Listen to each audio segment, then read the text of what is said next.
This is Asinine Radio. This is normally the weekly podcast where we get into music and all that kind of stuff, but it is the World Cup right now. We just got through the first week of the World Cup, so we're gonna kind of get into that and discuss, future predictions and all that. So we're gonna get into, I don't know, best matches, best players, or our favorite teams as well. We'll just kind of run through that. No more than 20 minutes. It's gonna be a shorty.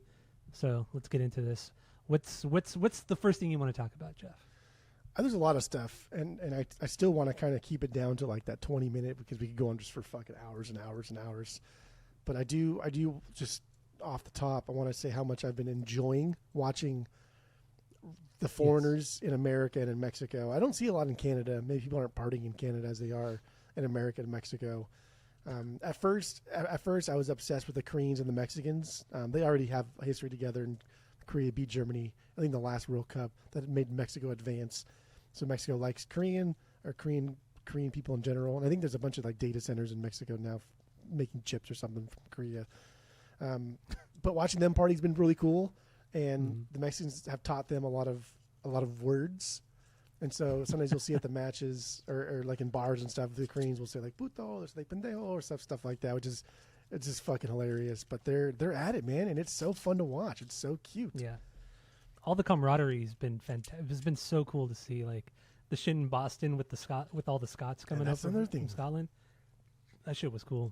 Tens of thousands of them are now like congregating in Boston. They're just they're taking over pubs, and the pubs are running out of beer. It's crazy. Yeah, like pubs are running out of beer. Some of these bars are saying, I think the Sam Adams bar, brewery, whatever they have their place at, I think they said they did triple their number that they usually do on St. Patty's Day. They did it like just on whatever day they all came, and they ran out of beer, and like even all the Americans like, holy fuck, man, these people drink. And then the spot in Dallas, even before the England match started, it was the day England played. Before the match started, all the English fans drank all the beer in the pub before the match started, and the police had to come in and kick everybody out because they ran out of beer. They just ran out of beer. There was nothing else to do. And they're singing and hooting and hollering. And also, I think the Japanese are staying in Dallas, and so they're experiencing that culture, and that's fun to watch because the Japanese are now wearing big, huge, like cowboy 10-gallon hats, and then who went to the rodeo? I don't know who went to the rodeo. The English, one of the countries went to the rodeo, and they were playing music there, and they kept singing like, I think it was England actually. No, England was at the kick because England's playing in Dallas. Or they played today in Dallas. Yeah. So like the English fans were at a rodeo, and they kept singing Wonderwall, and so the rodeo put it on the loudspeakers for the English fans because they were singing so fucking loud. That it took over. And you just imagine like rural Texas, right? All these people are not listening to fucking Wonderwall. Listening to like Zach Brown or Luke Bryan or all the dumb shit they listen to. So I think that's all cool. That's all fun. Also, what happened in Kansas City, where Algeria was training in Kansas City before the cup even started, and the locals in Kansas City just kind of like globbed themselves onto Algeria, like, these guys have no fans coming over here, so let's be their fans. And they've treated them like they're a hometown team, and they're like out there cheering for Algeria and all this kind of shit. The practices and the matches, and it's just like, shit is so cool. They met him, I think it was just outside of Lawrence, so like some small town. And so like the fans met the Algerian team coming off the bus at like fucking 4 a.m. or some shit. And there's like 300 people that just met him, and like most of you probably never heard of Algeria or know where it is. And so, but it's like you chose because like these teams are choosing these towns, right? There's a list of like approved venues, and like you can go here if you want this or this or this. And then based on the proximity to where you're going to travel for your games, you choose a town. Turkey chose Mesa by me over here, but they chose this fucking podunk town in Kansas, and people love it. They just love it, and it's cute, and it's cool. And I think really cool. Ultimately, I see a lot of people, a lot of foreigners that are coming here to America. They're all kind of saying the same thing. They're like, "Damn, America is really badass. The people here are really cool. It just sucks. Like your government sucks." And Rob was like, "Yeah, dude, we know. Like we love our country. We just fucking hate our government." And so people are kind of realizing that America is a really dope place, and people that live here are actually super dope. It's just our government that sucks big fat balls. It's true. It gives the people a bad name all around the world. Terrible. It's a real shame. Then I did see a couple German guys that were kind of toasty sitting on the park bench, and then one of the guys like tried to block the other one, so he was hidden. and on like an LGBTQ park bench on the yellow part, he wrote Adolf was here and drew a swastika. Oh my god! Got arrested for sure, but it was just like, wow, bro. Like, and then they got caught, and they're like, yeah, I don't know, I did it. I don't know, I was drinking. I don't know. Like, dude, that's so Jesus, aggressive. that's bro. wild. Yeah, that is so wild. But God anyway, damn.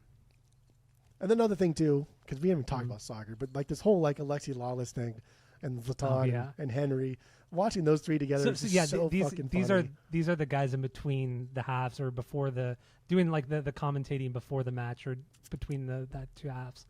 And yeah, it's Alexi Lawless, former American player, Thierry. How do you pronounce his name? Thierry Henry. Thierry Henry. I don't know, from France, and then Zlatan Ibrahimovic from fucking Sweden. I like Galaxy.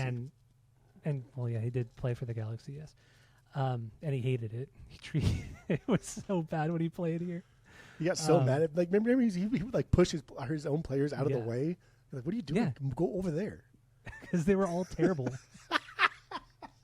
Zlatan is like a top 20 player of all time, and he's playing at the LA Galaxy. It's like when Beckham came here in the 2000s. It's like he came here and he was like he couldn't believe how bad all of our players were. It's stupid. It's a joke. Yeah. But anyway, yeah. So they clearly don't. Those two clearly don't like Alexi Lawless. Like it's they don't like him. They don't respect him. They think he's fucking annoying. And Alexi just says stupid shit. Does. So you can Google that and watch that. And there's some people, funny shit. People are convinced at some point Zlatan's going to lose it because that's what he does. He gets fed up and he gets fucking pissed and he's going to do something. He's going to say something. He's already called them ignorant. He called them ignorant. It's like, bro, like, you're cruising for a bruising, man. And like, he's never been that good, bro.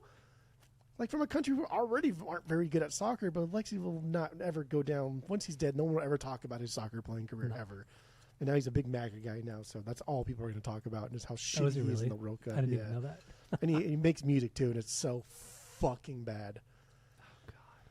So World Cup. I mean, match. seriously, he's only really popular because of all this commentating that he's done over the last 20 years. Like he's not. I think he's more popular because of that rather than his actual playing in the 90s. For sure, that's how he became, like a popular commentator because he was a soccer player in an era no one gave a shit. So, like, just having your name in that era, right? You're automatically the biggest star because no one knows anybody else. Yeah. But like compared him to like Clint Dempsey or Tim Howard or Landon Don, like get the fuck out. Jossie Zard is too, like not even close. Oh yeah, I forgot about him too. He was so good. He was my favorite. Yeah, dude, he was great. Cool hair. But also, the fucking commentators during the matches, the American commentators are absolute fucking garbage. Especially Landon Donovan. I know, poor great guy. player, but God, he is so boring. He is so fucking boring. Like I can't even. I go and watch. I mean, started today. I've gone and actually started watching the Spanish versions for the commentating because the American shit is so boring. Like they need more British. Home, yeah. They need more British. Like it's crazy. There's just so much downtime. There's so much dead air for the American commentators. It's just awkward. And Landon Donovan is the GOAT. Pulisic has a chance to become better if whatever they do here and later on. But Landon Donovan made the MLS what it is today, almost single-handedly. So you can't fuck with him. But my God, dude, he's always been boring. He's always just been so dry and like post-game interviews is just boring. I know. I don't know. Never boring. Smiles. Just God, he's just such a plain old person. He's a nonce. He really is. And I guess the word wanker too is like it's not a bad word in the UK, but I heard people say it's kind of like calling someone a pussy. Oh, he's a wank. He's a pussy. Yeah. Like you wouldn't really say that on air. So Alexi Lawless did say bloody wanker or something. And then Henry was like, whoa. And everyone's like, what? Wanker's not a bad word. It's like, well, don't forget, like he's from Europe, and like that is kind of a bad. Like they probably don't say it on TV over there, but yeah, probably. Alexi Lawless just let it fly. And give a fuck. Dumbass. But isn't a nonce a pedo? I don't know what nonce is. I think a nonce is a pedo. Yeah, I think so. So calling Landon Donovan a nonce, I don't think that was. I don't think he knew what that word meant. No, he didn't. But who knows? He might be such an idiot. He might. Yeah, he's born. Anyway, let's move on. Let's move on. So we have our favorite teams, USA, obviously. So we could jump into that. They won 4-1. 4-1. Great match. Fantastic match. They were going to win. I said they were going to win. Everybody said they were going to win. It wasn't going to be close. It wasn't a close game. It was against Paraguay. It was against Paraguay, but it was against a Paraguayan team. Paraguayan? I don't know. Whatever. Like, nobody really gives a shit. USA has a chance to get out of the group if they can just even play second, because Turkey was going to be like the big thing, and that like didn't quite happen either. No. But it was good. It was a good game. I enjoyed it. The Turkey match will be probably the best of this group, but I'm excited that USA is killing this World Cup. We're doing good. Yeah, they played really well, surprisingly well against or in the World Cup, because they're always just kind of like maybe a goal, maybe a draw. Like they don't in the World Cup they don't score that often, and they pull a lot of draws. So it was cool to see them win by as much as they did, 4-1. So that also great goal differential too, just in case. So that's really important. A lot of people don't think about, but yeah, so that's good. Switzerland, they came in a little disappointing. That's our second favorite. That's the second team we're rooting for here. But yeah, they ended up drawing to Qatar, some people call it. Qatar. In the stoppage. Yeah, I know. Yeah, it was like the pathetic. 95th minute or something pathetic. like that. Yeah. You couldn't just draw. You saw them get sluggish, and you saw them get lazy, and then they paid for it, and that's fucking stupid. And I had placed a big parlay bet, which this World Cup is wild with upsets, so I was never going to win that one anyway. But Switzerland was the first loss on that parlay bet that I had, so I was so fucking mad. The second day, I was just so mad, and I was like, "Yeah, fuck this team. I don't care about them anymore." But I got over it. But that was pretty sloppy. That was shit. bad, yeah. Right in the fucking stoppage time. That was crazy. Mexico, disappointing, but they ended up winning. Or no, they drew. What am I talking about? No, they won. They won. They won against South Africa. Yeah. They won 2-0. Yeah, 2-0. But even still, they're playing South Africa. It's not like this team is. I think they've only qualified once, and that was when they hosted in 2010. I think this is the only other time they've qualified on merit. Again, like I talked about it last week, and we talked about it. Mexico's a team that everybody thinks is better than they actually are. Yeah. Everybody thinks like Mexico. Generally the World Cup, I think only 8 teams have won it in the past 100 years, right? So 8 teams. Yeah. It's not like all these teams are winning, and almost half of them are done by Brazil and Italy, and so whatever. But yeah, Mexico's a team that people think are better than they are, and they're not. They're really, really not. But they have some cool players. They're also a team that loses to the U.S. during the Gold Cup. It's like you consistently lose against the U.S. I don't know. That's all you need. That's all you need to know is you consistently lose to the U.S. So that's all you need to fucking know. But it was still fun. It was opening match, and it was cool. I like that stadium, that like Aztec Stadium. I think it holds like 100,000 people. I don't know why the final game isn't there. Yeah. I don't know why the final game isn't there instead of the Jersey, New York Stadium. Yeah, stupid MetLife. I don't care. Yeah. Kill. And then Germany? You like Germany? Fuck, care about Germany. Yeah, Germany. They were the only ones that actually like stepped up and lived up to their reputation. They played Curacao, which is a small little island in the Caribbean, and they beat them 7-1. Just 7-1 absolutely though. They didn't beat him 7-0. They beat him 7-1. Yeah. And that's that goal was huge. Yeah, but you're underscoring. Yeah, of course, Germany's going to win. Nobody gives a fuck about Germany winning. The big thing is the fact that Curacao scored, right? They're like Rocky. They went the distance from a team that shouldn't even fucking be here. Because it was expanded to 48 teams, that's how they got in. But like they scored a goal against the big dogs, I know. The German machine, and that is crazy. And they're going to go home after the group stage for sure, but they're going to go home to a parade, man. They're going to celebrate this team, and this could be the start of something big. It was cool. It was exciting, and the whole fans were in it. And they didn't give a shit. Because I think they scored. Did they score to tie it like 1-1? And then after that, Germany just fucking destroyed. Yeah, I think that's what it was. Yeah. It was in like the 20th minute too, so we saw a full game of ass whipping to go by. But like you could tell the crowd didn't give a shit. Every time I forgot who was the one that scored the ball, but every time he got the ball again, everybody would just go fucking nuts. And it was cool. It was cute. And I liked it.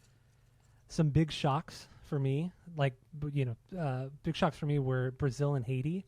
They drew. Yeah. Like, what? Brazil. They're always so arrogant. They're just so full of themselves all the time, so everybody expects them to be so fucking great. But they are great. They are great. They are great. But I think they just get way more credit than they deserve. They won the most World Cup, so maybe that's why. But I mean, come on. But then they do shit like this all the time. They do shit like this all the time. But then you look at a team like Germany, and they don't have any hiccups like this ever. They are a fucking machine. Even Spain, like you could argue that Spain rarely ever have any shakeups like this. But Brazil always has shit like this happen to them, where they lose or they draw or they don't make it out of a certain stage when they're expected to win or get to the finals at least. It's Brazil always have that. It's just one game, and it was a draw. It wasn't a loss. I know, and also the hype for Brazil. Of course, the hype for Brazil. It's a cool country. Everyone wants to go party there. And then Spain versus Cape Verde Islands. That was pretty bad. Little islands off of the coast of Africa. They drew that one too. What the fuck? That was wild. And they just dominated. They dominated Cape Verde, and they still drew. That was the thing, is that they dominated that match, but they just couldn't score a goal. Like, what the fuck are you guys doing over here? And they had that Yamal, his name, but that like fucking 16, 17-year-old. He plays for Barcelona, but he's like the next fucking Messi, the next Ronaldo, and he's supposed to be huge. And obviously it's still way, way early, and he's really, really good. But like, where were you, man? Like all the big. But again, he's still really, really young, so I don't fault him. But pretty much all of the big guys, like all of the big names in soccer, came through, except one. Everybody came through who was supposed to come through. Mbappe scored 2. Harry Kane today scored 2. Everyone scored. Messi hits a fucking hat trick, for God's sakes. I know. And your boy expected with Messi. And your boy just stands there and waits for the ball. My boy, and doesn't Cristiano. Dude, come on, bro. Like Cristiano Ronaldo. Yeah, today. it was bad. It was bad. That was my last shock of the tournament so far. Was the Portugal-Congo draw. I was shocked by Ronaldo just standing there. Yeah. Like, dude. It was weird. And it was weird. And the rivalry's hard, right? Him and Messi, and Ronaldo wants that fucking trophy so bad, which he's probably not going to get it, but I still think they're like a dark horse and they can go really, really far. But like, you watch Messi the night before score a hat trick, which he also should have got a red card for cleating that dude in the back of his legs. But he just scores a hat trick in the fucking World Cup. And he's too old, and Argentina players going to have to carry Messi because he's way too old. Dude scores a fucking hat trick, guy. And like, he's just like sitting there in the locker room, like, oh, I got to fucking do something. I got to do something. And so instead, he does absolutely nothing. Yeah. I do like shit on Ronaldo a lot. I really do. But I like him. I like watching him play. Yeah, I like watching he's the fun stuff to watch. he does off the field. He's an incredible player. He's easy top 3. Might be number 2. But it was bad today. It wasn't a good performance. No, it was out of form for him. Yes. I mean, also his midfield isn't the strongest when Argentina's midfield is exceptional. So that's a lot of it too. When you don't have people feeding you the ball. I mean, Messi is constantly has people feeding the ball because the midfield opens up the defensive line. But with Portugal, I mean, the defensive line is just surrounding Ronaldo. Like they're not even trying to defend any of the other midfielder or any of the midfielders or forward or anything. So it's just like Ronaldo's having an edge on everybody, right? Maybe like if he was taller than most people, maybe if he could jump higher than most people, which he can do both of those things. So like he does have an edge, but like Messi dribbles, dude. Ronaldo has not. He does. Ronaldo dribbles. Yes, he does. Yes, he does. Oh, he could have fooled me today. Okay, today's not a good example, but yes, you can. But also, Messi's a better dribbler for sure. Yeah, he is a better dribbler, but you can't knock Ronaldo except for today. You can't knock him for not dribbling, for not being. I was bummed watching that today. I was like, damn, bro. Yeah, it was disappointing. You should be scoring 5 goals, especially when it was against Congo. These guys haven't been in the tournament for 52 years, and this is technically the first goal they've ever scored in the World Cup. Was today the first time they've ever scored in the Cup ever? Like, come on, man. It was wild. You're better than that. Yeah, and then just some some exciting matches I thought were exciting. Netherlands, Japan. That was a really good one. That was the match of the week. Yeah, South Korea, Czech Republic. Great, or Czechia, whatever they're called now. Scotland and Morocco. Like that one a lot too. Morocco's just like this like really good team that nobody really people don't talk about enough. And Scotland were scrappy as fuck. So that match was a lot of fun to watch. But But then today, the yeah, UK England. or the England Yeah. game, England game was great. that was a good one. I think that was my second favorite of the week, just because we knew everyone was going to score a lot there. But that Japan-Netherlands game was wild too, because Japan kept fucking trying to cross the ball for like bro, these guys are like 3 feet taller than you. Stop doing that. Like you're not going to be able to get over them. It's like a bunch of Ronaldos on one fucking team. Yeah. Good lord. Ah, fantastic. All right, so do we have anything else about this week? That's it. It was a good first Okay. week. It was a great first week. It's been so exciting. We watched every matchup to this point. Actually, while we're recording today, or right now, Uzbekistan is going to be playing Colombia. Colombia. So I will be watching that after we pod. But yeah, otherwise we've watched every match up to this point. Colombia We'll always plays continue well. on. James They Rodriguez still playing. He's still going at it. Oh, is he still being called up? I think he plays in MLS too right now. Yeah, he does play in the MLS. But I didn't know he was still being called up for the national team. He's a damn good player too. Yeah, I mean he's the face of their franchise. But yeah, he's young. He's not. No, I think he's like He's like 30. early 30s. Yeah, He's maybe early 30s 32, now. 33. It's young. It's nothing. Yeah. Ronaldo's like 50. Messi's like 50. Luka Modric is like 40, and he's I still know. fucking playing. But he's damn good. Yeah, he looks like he's old though. And then they took him out today during the England match. They took him out like in the 60th minute. Like what the? I think it's fuck just are you because doing? England was just relentless. Dude, England had like 13 shots on target at one point, and then Croatia had like 4. And I think they just took him out because dude, we got to do something. I don't know what the fuck to do. And they did. It was getting out of control. And they lost 4-2. And they lost. So, all right. So thank you all for listening. Go to Spotify, Apple Podcasts, give us 5 stars. Stay tuned to the main episode and next week's World Cup episode, World Cup special, week 2. And that's it. That's all.